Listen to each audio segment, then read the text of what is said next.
శ్రీహరి యాదవ్ గారు బీఆర్ఎస్ నాయకులు. నమస్తే అండి యాదవ్ గారు.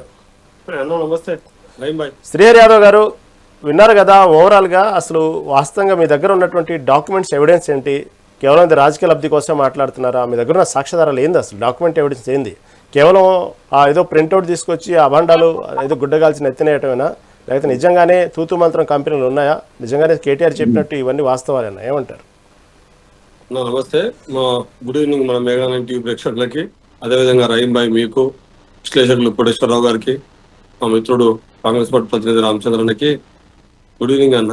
మనము అంశం మీదనే మాట్లాడుకుందాం. ఇప్పుడు ఆ భాష జోలికి, పేర్ల జోలికి పోతే ఇప్పుడు రేవంత్ రెడ్డి పేరు తొండల రెడ్డి అని పెడదాం అనుకున్నాడు, వాళ్ళ ఆయన అన్నారు. ఆ చర్చకు పోతే బాగుండదు, ఇప్పుడు ఇది చర్చ కాదు. కానీ విషయం ఏంటంటే అన్న, నీళ్ల విషయంలో చాలా నిర్లక్ష్యంగా వ్యవహరిస్తున్నారు అనేది మొదటి ఆరోపణ. ఇప్పుడు మన ఎజెండా జిఆర్ఎంబి ఎజెండా కూడా మీరు చర్చలో పెట్టారు కాబట్టి, ఇప్పటిది కంపెనీలకు సంబంధించి ఇప్పుడు అధికారం ఉన్నది వాళ్ళు అన్నాం. అప్లై చేసిన అప్లికేషన్ ఏమన్నా నిజంగానే నిర్దిష్టంగా మేము ప్రతిపక్షం కాబట్టి మేము ఏదైనా ఆరోపణ చేసిన దాంట్లో అది సత్యదూరంగా ఉందనో లేకపోతే అది ఇల్లీగల్గా ఉందనో మేము చెప్పింది సత్యం కానప్పుడు ఏం చేయాలి, ఎవరు రుజువు చేసుకోవాలి? నిజమైనటువంటి వాళ్ళ దగ్గర ఏమన్నా నిజంగానే వాళ్ళ అప్లికేషన్ పెట్టుకుంది నిజమే ఉందంటే, ఇప్పుడు కేటీఆర్ గారు ఒక విషయం చెప్పారు, ఆ అడ్రస్ పటాన్చెరులోనే ఒక సాధారణ ఒక ఇల్లును ఆఫీస్గా చూపించారు అని చెప్పిండు. లేదంటే వాళ్ళ ఒరిజినల్ ఆఫీస్ ఏదో ఏం ఆఫీస్ అప్లై చేసిరో చూపించాలి. రెండవది ఒక్క సింగిల్ ఎంప్లాయీ లేనట్టుగా పెట్టిర్రు అప్లికేషన్ అని చెప్పిండు. లేదు, మా ఎంప్లాయీ సంఖ్య ఇంత ఉంది, వీళ్ళకు ఈఎస్ఐ పిఎఫ్ వర్తిస్తుంది, ఇంతమంది, లేదంటే మా ప్రైవేట్ లిమిటెడ్ కార్పొరేట్ కంపెనీ ప్రకారము ఇంతమంది ఎంప్లాయీస్ ఉన్నారు, వాళ్ళకి నెల నుంచి మేము సాలరీస్ ఇస్తున్నాం అనేది లిస్ట్ ఉంటే పెట్టుకుంటే నిజాయితీ చేసుకుంటే ఈజీగా, అప్పుడు నిజంగానే కేటీఆర్ గారు ఏమైనా తప్పుడు ఆరోపణలు చేస్తుంటే ప్రజల్లో మేమే పలసన అవుతాం కదా. ఏ ప్రతిపక్షమైనా సరే నిరాధారమైన ఆరోపణలు చేసిందనుకో మేము ఆటోమేటిక్గా మేము పలసన అవుతాం. కానీ మేము అనేదల్లా ఒక్క అనుమతి విషయమో, ఒక 7 ఎకరాలకు సంబంధించిన స్థలం కేటాయింపు కాదు. ఇప్పుడు ఒక ప్రభుత్వానికి 5 సంవత్సరాలకి మాండేట్ అన్న ఇప్పుడు వచ్చింది అంటే, మనకు 5 సంవత్సరాలకు సంబంధించి ఎన్నికలు జరిగినాయి. అందులో సుమారు సగానికి అయితే ఎక్కువ అయిపోయింది. ఇప్పుడు 33 నెలలు దాటి 34 నెలలకు అడుగుపెట్టబోతున్నాం. సగానికి పైగా సమయం ఉడిచింది. వచ్చే సంవత్సరము వదిలిపెడితే మళ్ళీ సంవత్సరం ఎన్నికల 3లోనే ఉంటాం. ఈ లోపు మీరు ఇచ్చినటువంటి హామీలు ఏమేంటి? మీరు ఇచ్చిన 420 ఏవైతే 420 హామీస్ ఉన్నాయో ఆ హామీలలో ఏ మేరకు మీరు సక్సెస్ అయినారు? 6 గ్యారంటీల పరిస్థితి ఏంది? అవి చాలా దూరం ముచ్చట్లు.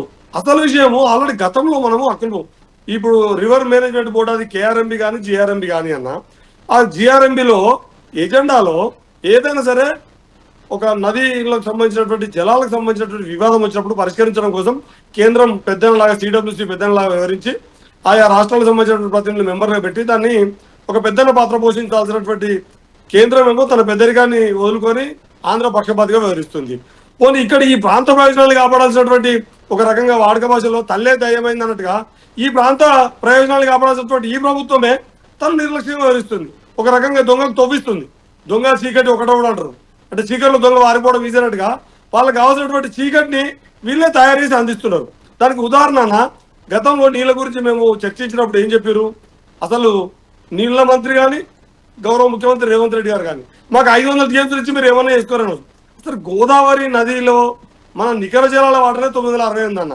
ఇంకా బిగులు జలాలకు సంబంధించి, వరద జిల్లాలకు సంబంధించి వేరే హక్కులు ఉన్నాయి. నిర్దిష్టంగా జిఆర్ఎంబి లేదా మనకు అంతకుముందు ఉన్నటువంటి ఉమ్మడి ఆంధ్రప్రదేశ్లో ఉన్నాడు కానీ, లేదా అంతరాష్ట్ర జలగాలు కాకుండా ఆ రోజు మన పెద్దలు నిర్ణయించిన దాని ప్రకారమే మనకు బచ్చవద్దు, దాని ప్రకారమే మనకు 968 టీఎంసీల నీళ్ళు రావాలి. మనం ఇప్పుడు కట్టుకున్న ప్రాజెక్టులు అన్నీ కూడా కాళేశ్వరము, దాని అనుబంధంగా ఉన్నటువంటి రిజర్వాయర్లు, బరాజులు అన్ని కలిపితే కూడా మన 240 టీఎంసీలు మనం ఇప్పుడు వినియోగించుకుంటుంది. ఇంకా 968 టీఎంసీలు.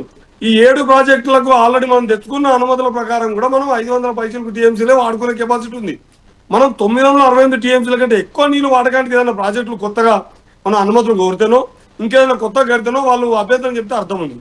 రెండవది, ఆల్రెడీ అనుమతులు వచ్చిన ప్రాజెక్టు మీద దాన్ని ఎజెండాలో చేయడం అంటే, వాళ్ళు ఇంతకుముందు రామచంద్రన్న కొంచెం తక్కువ అయిపోయింది కానీ బయట వాళ్ళ ప్రతినిధులు టీవీలలో లొల్లి చేస్తున్నారు. ఏమని మాట్లాడుతున్నారంటే అసలు రద్దు అనే అంశమే లేదని. రద్దు కాదన్నా, రివైజ్ చేయడం, రివ్యూ చేయడం అంటే కూడా ఆల్రెడీ వచ్చిన అనుమతుల మీద రివ్యూ అంటే అర్థమైందన్న, ఆ అనుమతులు రద్దు చేయాలని ఎజెండాలో పెట్టాడు కదా. ఇంతవరకు జిఆర్ఎంబి గత మొత్తం ఎన్నిసార్లు అయితే 20 సార్లు ఇప్పటివరకు జిఆర్ఎంబి మీటింగ్ జరిగినట్టుగా ఆ మనోళ్ళు దానికి సంబంధించినటువంటి నిపుణులు చెప్పారు. దాని ప్రకారము ఏ రోజు కూడా గతంలో జరిగిన విషయాల మీద రివ్యూ లేదు, గతంలో వచ్చిన అనుమతుల మీద లేదు. మొదటిసారి 7 ప్రాజెక్టులకు సంబంధించినటువంటి అనుమతుల మీద రివ్యూ పెడితే ఎజెండాలో పెడితే కనీసం వీళ్ళు ఇప్పటి వరకు ప్రకటించట్లేదు. అవును ఉంది అనట్లేదు, లేదు అనట్లేదు. అంత తప్పు అంటారు. తప్పు అంటే ఏదో ఒప్పో చెప్పాలి కదా. ఇప్పుడు మేము చెప్పింది ఎవరో కేసీఆర్ గారు కానీ, కేటీఆర్ గారు కానీ, హరీష్ రావు గారు కానీ, లేదో ఆ పార్టీ ప్రతినిధులుగా ఈ ప్రాంత ప్రయోజనాల కోసం పోరాడిన మా రామచంద్రన్ లాంటి వాళ్ళందరూ కూడా ఈ ప్రాంత ప్రయోజనాల కోసం కొట్లాడిన వాళ్ళమే. నిజంగా రామచంద్రన్ ఒక మంచి మాట అయిపోయాడు, నీళ్ళే ట్యాగ్ లైన్, మన ట్యాగ్ లైన్ లో నీళ్ళే ప్రథమ ప్రాధాన్యత కదా.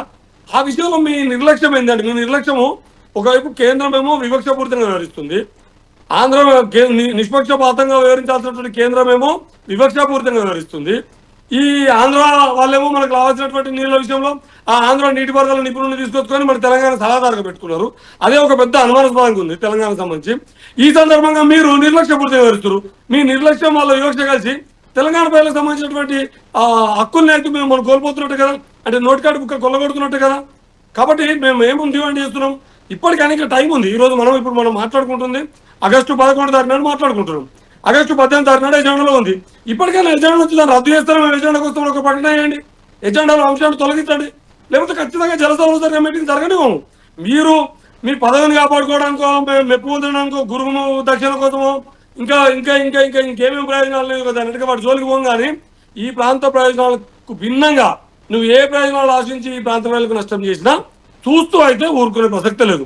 ఇంకోటి వారు చెప్పారు, వాళ్ళు 8 మంది ఎంపీలు ఉన్నారు వీళ్ళు, అదే కదా మా బాధ కూడా. నిజమే, మేము తెలంగాణ ప్రజల ఆకాంక్షలు ఆశించిన స్థాయిలో చేయలేమని మమ్మల్ని ప్రతిపక్ష స్థానంలో పెట్టి, ఆ తర్వాత జరిగిన ఎంపీ ఎలక్షన్లో కూడా మిమ్మల్ని మీరు ఉద్ధరిస్తారని మేము భ్రమలు పడి మీ దేవుళ్ళ మీద మీరు వేసిన మొక్కులో ఓట్లో మీ తప్పుడు ప్రచారం టైంలో మీకు 8 వాళ్ళకు 8 ఇచ్చారు. ఈ 16 మంది ఈ ప్రాంతం నుంచి ఎన్నికైనటువంటి ఎంపీలు ఒక్క రోజన్నా ఈ ప్రాంత ప్రయోజనాలకు విఘాతం కలుగుతున్నప్పుడు ఒక్క రోజన్నా మాట్లాడేదా? ఓ ఎంపీ కించపరిస్తే తెలంగాణ రాష్ట్ర ఏర్పాటు పట్ల చాలా దేశ విభజనతో పోల్చినట్టు మాట్లాడినా కించపడతారు, కించపరిచినట్టు మాట్లాడి మీరు ఎక్కడ విమర్శించరు. దాని గురించి కనీసం గొంతెత్తి మాట్లాడి మీ స్వయం గౌరవ ప్రకటన అంటే ఏంటన్నా, ఎక్కడైతే అవమానం జరుగుతుందో, ఎక్కడైతే అగౌరవం జరుగుతుందో అక్కడ కదా నువ్వు స్వయం గౌరవం చేయాల్సింది. ఇక్కడ వచ్చి మళ్ళీ అర్థమవుతున్నా ప్రతిపక్షం మీద ఎదురుదాడి చేస్తే కాదు, మనకు మన ప్రాంత విభజన పట్ల, ప్రాంత ప్రయోజనాల పట్ల నిర్లక్ష్యము వివక్ష జరిగిన కదా మీరు మాట్లాడాల్సింది. మమ్మల్ని నోరు మోస్తే ఎట్లా? ఇప్పటికైనా ఈ ప్రాంత ప్రయోజనాలకు మీరు ఉండండి, లేకపోతే ఈ ప్రాంత ప్రజల నాయకులుగా, ఈ ప్రాంత ప్రజా ఉద్యమం నుంచి వచ్చిన నాయకులు మేము ఖచ్చితంగా ఎదిరిస్తామంటున్నాం. రైట్ శ్రీహరి గారు. ఓకే, మనతో పాటు రాజకీయ విశ్లేషకులు మన్నం కోటేశ్వర